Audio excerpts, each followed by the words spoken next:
आप सभी का स्वागत करते हैं भोजपुरी इंटरटेनमेंट के यूट्यूब चैनल पर। आ गए एक बार फिर बहुत ही बवाल और बहुत ही धमाकेदार या देवी गीत के अपडेट को लेकर। जो अपडेट है भोजपुरी के trending star mister Khesari Lal Yadav ji का एक बहुत ही बेहतरीन, बहुत ही लाजवाब या देवी गीत के पोस्टर को रिलीज़ कर दिया गया है।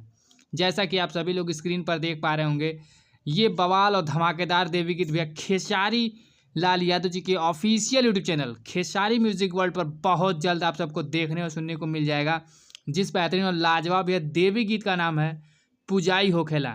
बात की जाए भैया इस गाने की, तो इस गाने को गाया है भोजपुरी के ट्रेंडिंग स्टार हिट मशीन कहे जाने वाले मिस्टर खेसारी लाल यादव जी ने। वहीं पर भैया इस गाने को लिखा है एक नए राइटर जिनका नाम है भैया न्यू नागेंद्र यादव जी ने इस गाने को भैया लिखा है। वहीं पर भैया इस गाने के म्यूज़िक दिया है आर्या शर्मा जी ने।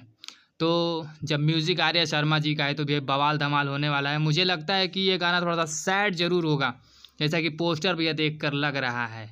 तो ऐसे ही भैया भोजपुरी से जुड़ी हुई ताज़ा तरीन खबरों को पाने के लिए भोजपुरी इंटरटेनमेंट चैनल को सब्सक्राइब करना बिल्कुल ना भूलें और बेल आइकन को ज़रूर दबाएं, ताकि हमारे चैनल पर भैया जो भी वीडियो अपलोड हो उसका नोटिफिकेशन सबसे पहले आप तक पहुँचे।